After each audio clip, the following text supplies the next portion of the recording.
আউযুবিল্লাহি মিনাশ শাইতানির রাজিম বিসমিল্লাহির রহমানির রহিম। আপনারা যে যেখান থেকে এই ভিডিওটি দেখছেন সকলকে জানাচ্ছি বিশ্ব আলাপনের পক্ষ থেকে শুভেচ্ছা ও সালাম। আসসালামু আলাইকুম। বর্তমান বাংলাদেশের সবচেয়ে আলোচিত ও গুরুত্বপূর্ণ বিষয় হচ্ছে কোটা সংস্কার আন্দোলন। এই কোটা সংস্কার আন্দোলন আজ থেকে ৬ বছর পূর্বে ২০১৮ সালে একবার অনুষ্ঠিত হয়েছিল।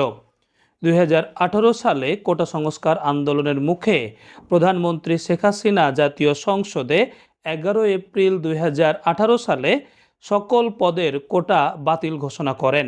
পরবর্তীতে জনপ্রশাসন মন্ত্রণালয় ৪ অক্টোবর ২০১৮ সালে পরিপত্র জারি করে বলে, বাংলাদেশে সরকারি চাকরি নিয়োগের ক্ষেত্রে নবম থেকে ১৩তম গ্রেডের সকল কোটা বাতিল করা হলো। জনপ্রশাসন মন্ত্রণালয়ের এ পরিপত্র বাতিল চেয়ে হাইকোর্টে রিট করে মুক্তিযোদ্ধাদের সন্তান ওহিদুল ইসলাম সহ ৭ জন। এর পরবর্তীতেই হাইকোর্ট গত ৫ জুন ২০২৪ সালে চূড়ান্ত আদেশ প্রদান করে। সে আদেশে হাইকোর্ট বলে ২০১৮ সালের পরিপত্র বাতিল করে মুক্তিযোদ্ধা সহ অন্যান্য কোটায় নিয়োগ দিতে হবে। এরপরে শুরু হয়ে যায় সাম্প্রতিক সময়ের কোটা আন্দোলন। গত ১ জুলাই থেকে একটানা কোটা সংস্কারের জন্য আন্দোলন সংগঠিত হয়ে আসছে। এই কোটা আন্দোলনটা কেন হলো, এই সম্পর্কে নিয়েই আজকের আমাদের ভিডিও। প্রিয় দর্শক, আজ আমাদের ভিডিওর মূল বিষয় হচ্ছে সরকারি চাকরি নিয়োগের ক্ষেত্রে কোটা না মেধা। প্রিয় দর্শক, আজ আপনারা এ ভিডিও থেকে যা জানতে পারবেন: কোটা কি, কোটা প্রবর্তনের ইতিহাস, বাংলাদেশে বিভিন্ন সময়ে কোটা সংখ্যার পরিবর্তন, সরকারি চাকরিতে বিদ্যমান কোটা বিশ্লেষণ, মুক্তিযোদ্ধা কোটা, মুক্তিযোদ্ধা কোটা বিশ্লেষণ, বীর মুক্তিযোদ্ধাদের সুবিধাসমূহ, মুক্তিযোদ্ধার কোটার পর্যালোচনা এবং মূল্যায়ন। কোটা কি? অনগ্রসর জনগোষ্ঠীকে সমতার ভিত্তিতে এগিয়ে নেওয়ার জন্য কর্মসংস্থান সহ রাষ্ট্র বিভিন্ন ক্ষেত্রে তাদের সুযোগ সুবিধা সংরক্ষণ করেন। এই পদ্ধতিকে বলা হয় কোটা। বর্তমানে বাংলাদেশে বিভিন্ন সরকারি চাকরিতে ২৫৮ ধরনের কোটা রয়েছে। কোটা প্রবর্তনের ইতিহাস: ভারতীয় ব্রিটিশ শাসন আমল থেকেই এ কোটা প্রবর্তনের ইতিহাস রয়েছে। ইস্ট ইন্ডিয়া কোম্পানির শাসন আমলের শুরুতে সর্বোচ্চ সরকারি চাকরির নাম ছিল কোভেনান্টেন্ট সিভিল সার্ভেন্ট, অর্থাৎ সিসিএস। ১৭৮৬ সালে লর্ড কর্নওয়ালিস কোড প্রচলন করেন। এর মাধ্যমে কোভেনান্টেন্ট সিভিল সার্ভেন্ট এর নতুন নামকরণ করা হয় East India company covenanted civil servant. ১৮৫৩ সালে চার্টার অ্যাক্টের মাধ্যমে ভারতীয়দেরকে সর্বপ্রথম সিভিল সার্ভেন্ট এই পরীক্ষায় অংশগ্রহণের সুযোগ দেওয়া হয়। ১৮৬১ সালে লর্ড ক্যানিং কোভেনান্টেন্ট সিভিল সার্ভেন্ট এ পরীক্ষার নাম পরিবর্তন করে নামকরণ করেন ইন্ডিয়ান সিভিল সার্ভিস। কিন্তু ১৮৬৩ সালের পূর্বে ইন্ডিয়ান সিভিল সার্ভিস কোনো কর্মকর্তার ভারতীয় পাওয়া যায় না, কারণ ১৮৬৩ সালের পূর্বে ইন্ডিয়ান সিভিল সার্ভিসের পরীক্ষাগুলো অনুষ্ঠিত হতো ইংল্যান্ডে। ভারত থেকে ইংল্যান্ডে যাওয়া এবং আসার খরচ ছিল অনেক ব্যয়বহুল, যা অনেক ভারতীয়র পক্ষে সম্ভব হতো না। ১৮৬৩ সালে সর্বপ্রথম ভারতবর্ষে ইন্ডিয়ান সিভিল সার্ভিস পরীক্ষা অনুষ্ঠিত হয়। এই পরীক্ষায় প্রথম ভারতীয় হিসাবে আইসিএস অর্থাৎ ইন্ডিয়ান সিভিল সার্ভিস কর্মকর্তা নিয়োগপ্রাপ্ত হন সত্যেন্দ্রনাথ ঠাকুর। উল্লেখ্য, বিশ্বকবি রবীন্দ্রনাথ ঠাকুরের বড় ভাইয়ের নাম হচ্ছেন সত্যেন্দ্রনাথ ঠাকুর। ১৯১৮ সালের এক জরিপে দেখা যায়, ইন্ডিয়ান সিভিল সার্ভিস কর্মকর্তাদের মধ্যে সবচেয়ে বেশি রয়েছে ব্রিটিশরা। এখানে ভারতীয়দের অংশগ্রহণ একেবারেই নগণ্য। ওই সময় অর্থাৎ 1918 সালে ইন্ডিয়ান সিভিল সার্ভিস পরীক্ষায় ভারতীয়দের জন্য আলাদা সংখ্যা সংরক্ষণ করা হয়, অর্থাৎ এর মাধ্যমেই ভারতবর্ষে কোটার প্রচলন শুরু হলো। পরবর্তীতে দেখা যায় হিন্দুদের চেয়ে মুসলমানরা ইন্ডিয়ান সিভিল সার্ভিস পরীক্ষায় অনেক পিছিয়ে রয়েছে, কারণ মুসলমানদের ওই সময়ে ইংরেজি শিক্ষা গ্রহণের বিষয়ে অনীহা ছিল। ব্রিটিশ শাসন আমলেই ভারতবর্ষে মুসলমানদের জন্য ইন্ডিয়ান সিভিল সার্ভিস পরীক্ষায় আলাদা কোটা সংরক্ষণ করা হয়। 1947 সালে ব্রিটিশ শাসনামলের অবসান ঘটিয়ে ভারতবর্ষে দুটি স্বাধীন রাষ্ট্রের উৎপত্তি হয়, একটি পাকিস্তান, অপরটি ভারত। আমাদের বাংলাদেশ তৎকালীন সময়ে পাকিস্তানের অন্তর্ভুক্ত ছিল। 1947 সালে কেন্দ্রীয় পাকিস্তান সরকার ইন্ডিয়ান সিভিল সার্ভিস পরীক্ষার নাম পরিবর্তন করে এর নতুন নাম দেন সিভিল সার্ভিস অব পাকিস্তান, আর প্রদেশের জন্য তারা আলাদা নতুন নামকরণ করেন। যেমন পূর্ব পাকিস্তান বর্তমান বাংলাদেশে ওই সময়ে পরীক্ষা যে অনুষ্ঠিত হতো তার নামকরণ করা হয়েছিল ইস্ট পাকিস্তান সিভিল সার্ভিস। 1972 সালে Bangabandhu Sheikh Mujibur Rahman east Pakistan civil service এর নামকরণ করেন বাংলাদেশ সিভিল সার্ভিস, যাকে আমরা সংক্ষেপে বলি বিসিএস। 1972 সালে বঙ্গবন্ধু শেখ মুজিবুর রহমান কিছু সংখ্যক কোটা দিয়ে সরকারি চাকরি নিয়োগের বিধিমালা জারি করেন। বাংলাদেশে কোটা বিবর্তনের ইতিহাস। আমাদের বাংলাদেশে সর্বপ্রথম এ কোটা প্রচলন হয় 1972 সালে। বাংলাদেশে সরকারি চাকুরিতে কোটা সংখ্যার পরিবর্তন। প্রিয় দর্শক, বাংলাদেশে সরকারি চাকরিতে কোটার প্রাধান্য বুঝতে হলে আমাদেরকে প্রথমেই জানতে হবে সরকারি চাকরির গ্রেড বিন্যাসসমূহ। আমি যেটিকে এখন গ্রেড বলছি, এটি অতীতে ছিল শ্রেণী, অর্থাৎ এক সময় বলা হতো প্রথম শ্রেণী, দ্বিতীয় শ্রেণী, তৃতীয় শ্রেণী, চতুর্থ শ্রেণী। এখন বলা হচ্ছে গ্রেড, অর্থাৎ 2015 সালে জাতীয় বেতন স্কেলের মাধ্যমে 20টি গ্রেড পরিবর্তন করা হয়েছে। আমি এগুলো আপনাদের সামনে উপস্থাপন করছি। প্রথম থেকে নবম গ্রেড পর্যন্ত পূর্বে এটাকে বলা হতো প্রথম শ্রেণী। দশম থেকে 13তম গ্রেড পর্যন্ত পূর্বে বলা হতো দ্বিতীয় শ্রেণী। 14 থেকে 16তম গ্রেড পর্যন্ত পূর্বে বলা হতো তৃতীয় শ্রেণী। 16 থেকে 20তম গ্রেড পর্যন্ত পূর্বে বলা হতো চতুর্থ শ্রেণী। এখানে একটি বিষয় উল্লেখ করা প্রয়োজন, 13তম গ্রেডের সকল পদকেই দ্বিতীয় শ্রেণী বলা হতো না, তবে এখানে একটি বলা হতো গেজেটেড অফিসার কর্তৃক নিবন্ধিত পদগুলোকেই দ্বিতীয় শ্রেণীর অন্তর্ভুক্ত করা হতো। এবার আমরা দেখব বাংলাদেশের বিভিন্ন সময়ে কোটার যে পরিবর্তন হয়েছে তার একটি তুলনামূলক চিত্র। এটি পর্যালোচনা করতে গিয়ে যেটি পাওয়া যায়, বাংলাদেশে বিভিন্ন সময়ে 4 ধরনের কোটা সংখ্যার পরিবর্তন হয়েছে।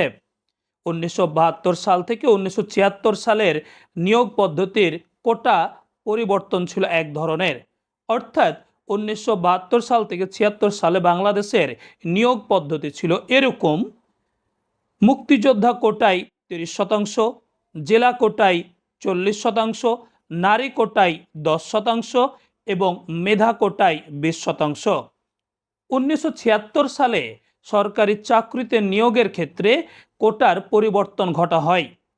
এখানে যেটি লক্ষ্য করা যায়, মুক্তিযোদ্ধা কোটা 30%, জেলা কোটা 20%, নারী কোটা 10% এবং মেধা কোটা 40%। তৃতীয়বারের মতো 1985 সালে বাংলাদেশে আবারও চাকরি নিয়োগের ক্ষেত্রে বিভিন্ন কোটার পরিবর্তন লক্ষ্য করা যায়। 1985 সাল থেকে 2012 সাল পর্যন্ত সরকারি চাকরিতে যে পদ্ধতিতে নিয়োগটা হতো এটি ছিল এরকম: মুক্তিযোদ্ধা কোটা 30%, জেলা কোটা 10%, নারী কোটা 10%, উপজাতি ও ক্ষুদ্র নিগোষ্ঠী কোটা 5%, মেধা কোটা 45%। অর্থাৎ আমরা এবারই প্রথমবারের মতো দেখছি মেধা কোটা বৃদ্ধি পেয়ে ৪৫% হয়েছে। ২০১২ সালে এসে আবারও সরকারি চাকরি নিয়োগে কোটার পরিবর্তন করা হয়, যা বর্তমান সময় পর্যন্ত রয়েছে। এর চিত্রটা হচ্ছে এরকম: মুক্তিযোদ্ধা কোটা ৩০%, জেলা কোটা 10%, নারী কোটা 10%, উপজাতি ও ক্ষুদ্র নৃগোষ্ঠী কোটা 5%, প্রতিবন্ধী কোটা 1% এবং মেধা কোটা 44%। এই মেধা কোটা 44% এবং সব মিলিয়ে কোটা হচ্ছে 56%। এটি নিয়ে বর্তমান সময়ে এই সংস্কার আন্দোলন চলছে। প্রিয় দর্শক, আমরা স্পষ্ট বুঝতে পারছি সরকারি চাকরিতে মেধার চেয়ে কোটাতেই নিয়োগ সবচাইতে বেশি হয়। সরকারি চাকরিতে বিদ্যমান কোটা বিশ্লেষণ। আমরা এই কোটা বিশ্লেষণের পূর্বে যে বিষয়টা নিয়ে আলোচনা করতে চাই এটি হলো জেলা কোটা। ১৯৭২ সালে কোটা আইনে বাংলাদেশে জেলা কোটা ছিল ৪০%। ১৯৭৬ সালে এটিকে করা হয় ২০%। ১৯৮৫ সাল থেকে বর্তমান সময়ে রয়েছে ১০%। জেলা কোটা আদৌতই প্রয়োজন কিনা, এর যুক্তিকতা আছে কিনা আমরা একটু লক্ষ্য করলে এটা বুঝবো। ১৯৭২ সালে আমাদের বাংলাদেশে মোট জেলার সংখ্যা ছিল ১৯টি। পরবর্তীতে ১৯৭৮ সালে ময়মনসিংহ থেকে জামালপুরকে ২০তম জেলা করা হয়। ১৯৮৪ সালে এই ২০টি জেলা থেকে বাংলাদেশে ৬৪টি জেলা করা হয়েছে। এখানে লক্ষণীয় বিষয়টা হলো ১৯৮৫ সালে বাংলাদেশে জেলা কোটা কমিয়ে ১০% করা হয়েছে। ১৯৮৫ সালের বাংলাদেশ ২০২৪ সালের বাংলাদেশ কোনোভাবে এক নয়। এ সময়ের মধ্যে বাংলাদেশের অর্থনৈতিক, সামাজিক, শিক্ষা এবং যোগাযোগ খাতে অভূতপূর্ব উন্নয়ন হয়েছে। যে খাতে সবচেয়ে বেশি উন্নয়ন হয়েছে এটি হচ্ছে প্রযুক্তি খাত। এই প্রযুক্তি খাত গ্রাম শহর সবগুলোকেই এক করে ফেলেছে। আমরা যদি দেখি ১৯৮৫ সালের পর থেকে এ পর্যন্ত আমাদের বাংলাদেশে গ্রাম অঞ্চলগুলোতেও বহু শিক্ষা প্রতিষ্ঠান গড়ে উঠেছে, যেখান থেকে শহরের মতো প্রতিষ্ঠানের লেখাপড়ার সেবা পাওয়া সম্ভব। ১৯৮৫ সালে যেখানে ১০% জেলা কোটা ছিল, বর্তমানে এসে এ ১০% জেলা কোটার থাকাটা সংখ্যাটা অনেকটা বেশি। প্রিয় দর্শক, এখানে বাস্তবতার নিরিখেই এ জেলা কোটাটা কমিয়ে আনা প্রয়োজন। তবে একেবারেই বাদ দিলে এটা অনেক জেলা রয়েছে এখনও, যে জেলাগুলোর কিছুটা দুর্বল শ্রেণীর বলতে পারি শিক্ষাগত দিক দিয়ে, তাদের সরকারি চাকরিতে আসা কমে যাবে। তারা যেন আসতে পারে এরকম একটি পদ্ধতি বের করে ন্যূনতম পর্যায়ে জেলা কোটা রাখা যেতে পারে। সরকারি চাকরি নিয়োগের ক্ষেত্রে আরেকটি আমরা কোটা দেখতে পাচ্ছি, এটি হচ্ছে নারী কোটা। ১৯৭২ সাল থেকে এ পর্যন্ত বাংলাদেশে সরকারি চাকরি নিয়োগের ক্ষেত্রে ১০% নারী কোটা রাখা হয়েছে। এখানে একটি পরিসংখ্যান আপনাদের সামনে আমি উল্লেখ করতে চাই। ষষ্ঠ জনশুমারি ও গৃহগণনা অনুযায়ী আমাদের বাংলাদেশে মোট জনসংখ্যা হলো ১৬,৯৮,২৮,৯১১ জন। এর মধ্যে নারীর সংখ্যা হচ্ছে ৮,৫৬,৬৪,৭৮৪ জন। বাংলাদেশে পুরুষের চেয়েও বর্তমানে নারীর সংখ্যা বেশি। আবার আমরা যদি বাস্তবতা দেখি, আমাদের বাংলাদেশের সমাজ ব্যবস্থা, ধর্মীয় ব্যবস্থায় নারীদের উচ্চশিক্ষা গ্রহণের হার এখন অনেকটাই সীমিত রয়েছে। হ্যাঁ, তবে প্রথম শ্রেণী থেকে দ্বাদশ শ্রেণী পর্যন্ত শিক্ষার্থীর যে অনুপাত পাওয়া যায়, এখানে দেখা যায় ছাত্রর চেয়ে ছাত্রীর সংখ্যা অনেক বেশি। কিন্তু দ্বাদশ শ্রেণীর পর থেকে উচ্চশিক্ষার ক্ষেত্রে ছেলেদের চেয়ে মেয়েদের সংখ্যা এখানে কম থাকে। আবার সরকারি চাকরিদের ক্ষেত্রে মেয়েদের সংখ্যাটা আর একটু কমে যায়।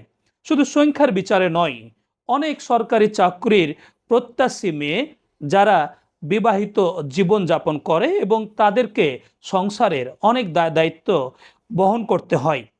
এই নারী কোটা যে ১০% রয়েছে, এই ১০% কোটাটি না রেখে এটিকে ন্যূনতম পর্যায়ে রাখা প্রয়োজন।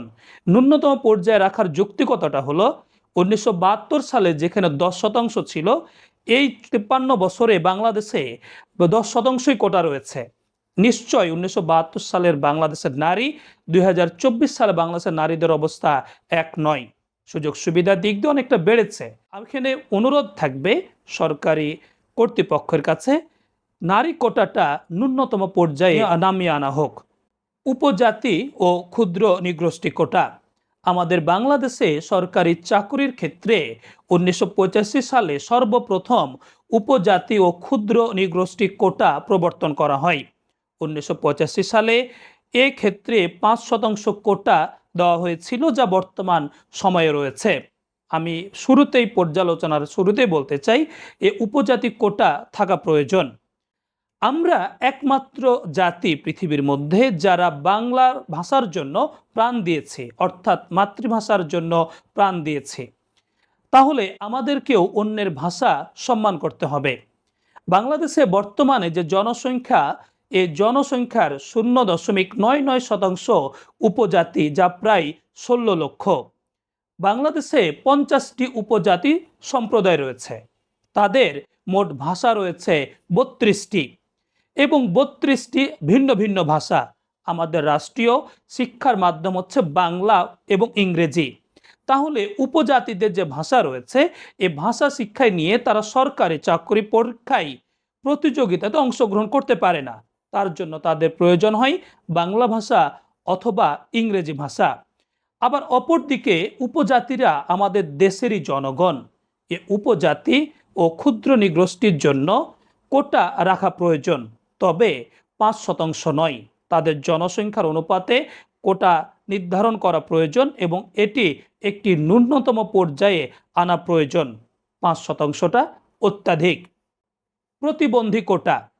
প্রতিবন্ধী কোটা উল্লেখ করতে হয় যে আমাদের বাংলাদেশে 2012 সালে সর্বপ্রথম সরকারি চাকরি নিয়োগে 1% প্রতিবন্ধী কোটা অন্তর্ভুক্ত করা হয়েছে। ষষ্ঠ জনশুমারি ও গৃহগণনায় মোট জনসংখ্যার 1.43% প্রতিবন্ধী হিসাবে উল্লেখ করা হয়েছে। সের বিচারে প্রায় 24 লক্ষ প্রতিবন্ধী মানুষ বাংলাদেশে রয়েছে। সমাজসেবা অধিদপ্তরের তথ্য মতে প্রায় 32 লক্ষ প্রতিবন্ধী রয়েছে বাংলাদেশে। এই প্রতিবন্ধীদের অনগ্রসর একটি জাতিগোষ্ঠীর জন্য বাংলাদেশের রাষ্ট্রে নিয়োগের ক্ষেত্রে কোটা রাখা প্রয়োজন। তাদের যে 1% কোটা রয়েছে, এ 1% কোটা বিদ্যমান থাকবে, এটি আমরা প্রত্যাশা করছি। মুক্তিযোদ্ধা কোটা বিশ্লেষণ। মুক্তিযোদ্ধা কোটা বিশ্লেষণের পূর্বেই আমি শুরুতে বাংলাদেশের সকল শহীদ ও জীবিত বীর মুক্তিযোদ্ধাদের প্রতি সম্মান ও শ্রদ্ধা জ্ঞাপন করছি। তাদের ত্যাগ তিতিক্ষা অসীম সাহসের বিনিময়ে স্বাধীন সার্বভৌম একটি দেশ পেয়েছি আমরা। তাদের প্রতি আমাদের কৃতজ্ঞতা চিরদিন অবিস্মরণীয় হিসাবে থাকবে। এবার আমি মুক্তিযোদ্ধা কোটা বিশ্লেষণে যাচ্ছি।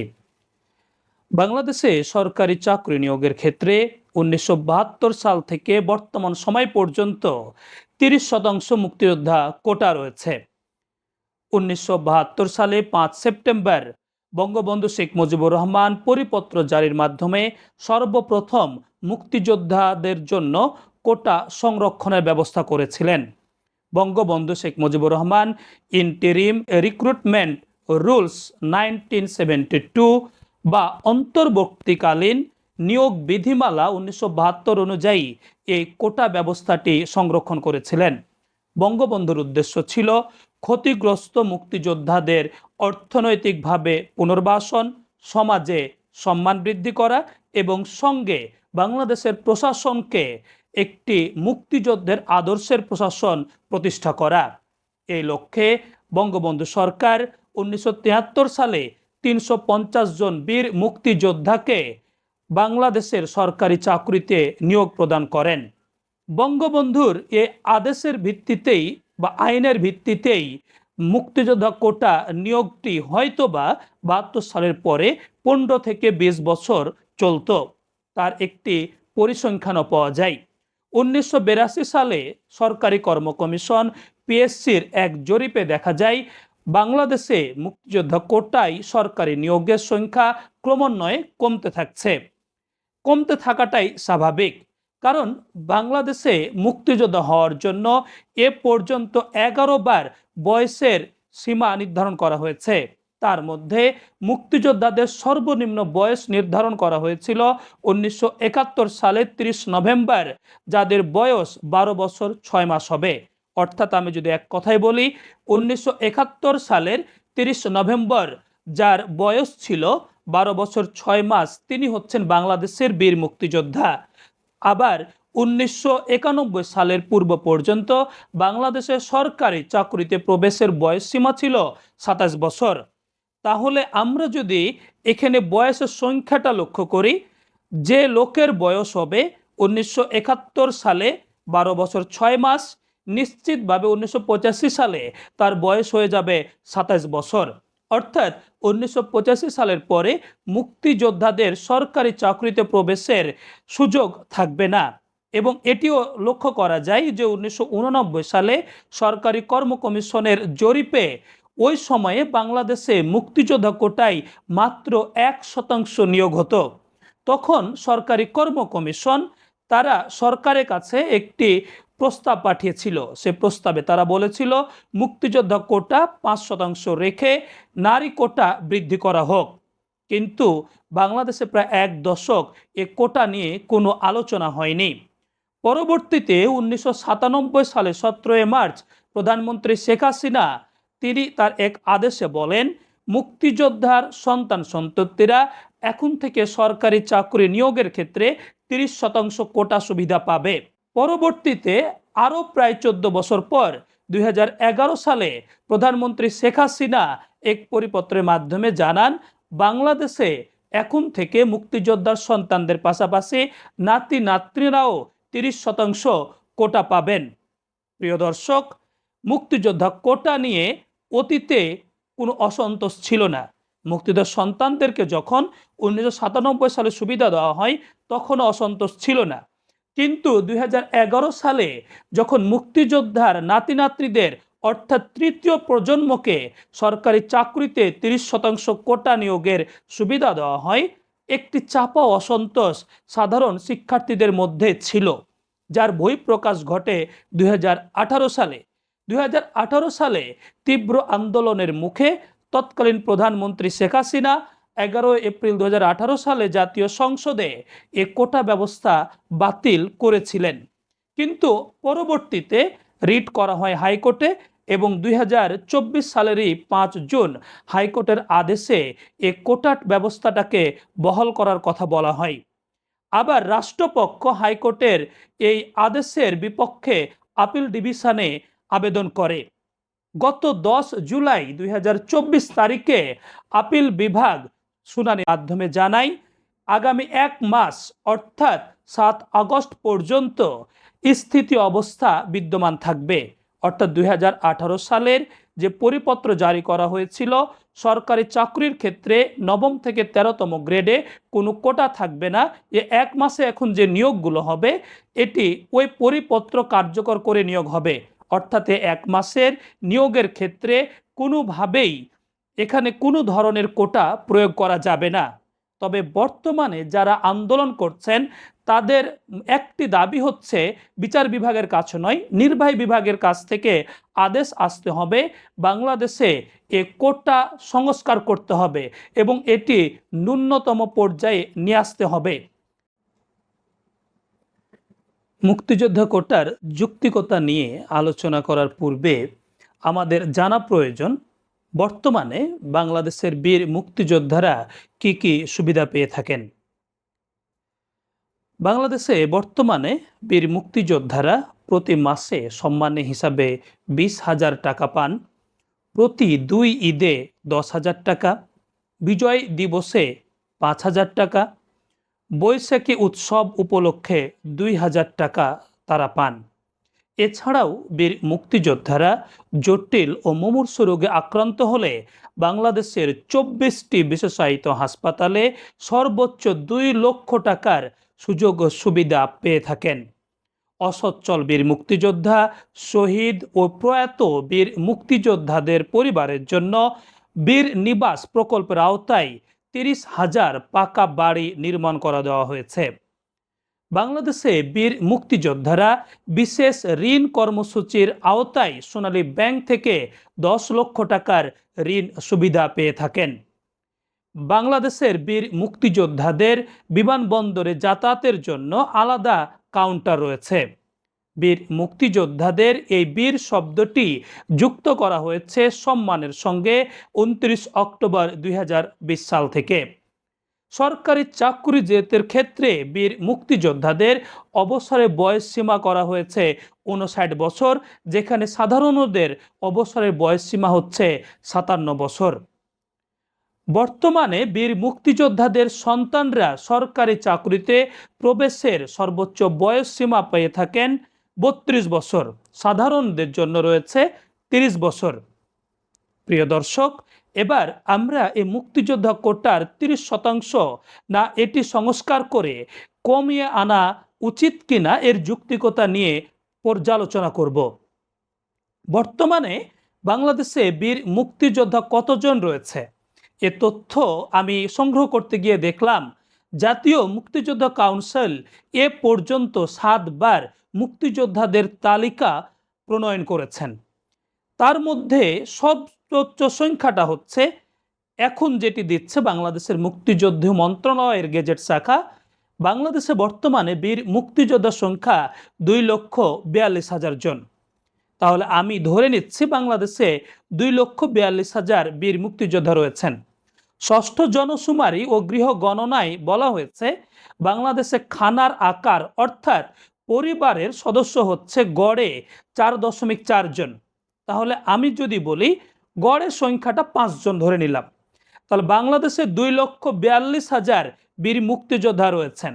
আর অপরদিকে আমাদের পরিবারের গড় সদস্য হচ্ছে বর্তমানে 5 জন।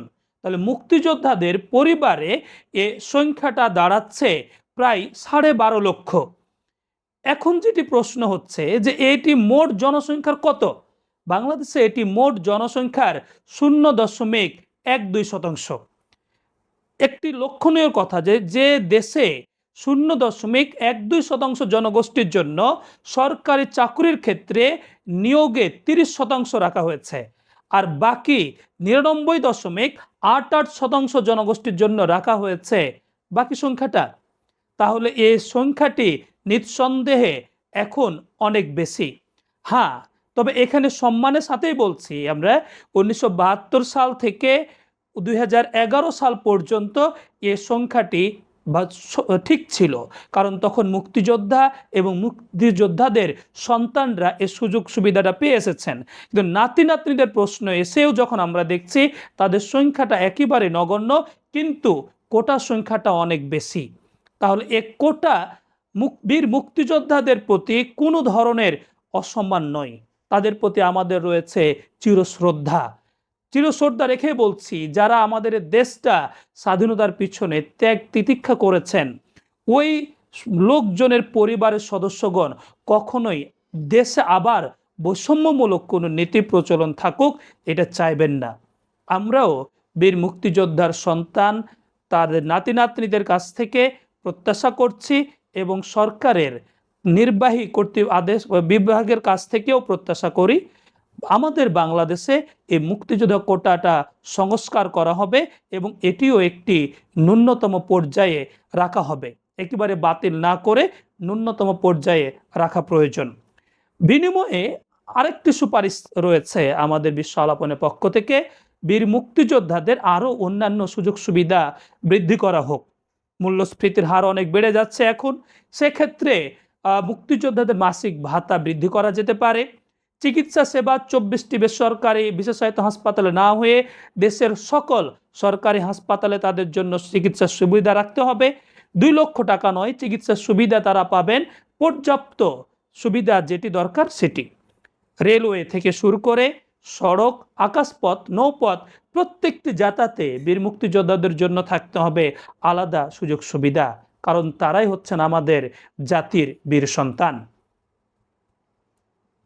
প্রিয় দর্শক, আমরা এই সম্পূর্ণ ভিডিওতে আলোচনা করেছি বাংলাদেশের সকল কোটার বিশ্লেষণ নিয়ে। এখানে ছিল জেলা কোটা, প্রতিবন্ধী কোটা, নারী কোটা, উপজাতীয় ক্ষুদ্র গোষ্ঠী কোটা এবং বীর মুক্তিযোদ্ধাদের কোটা।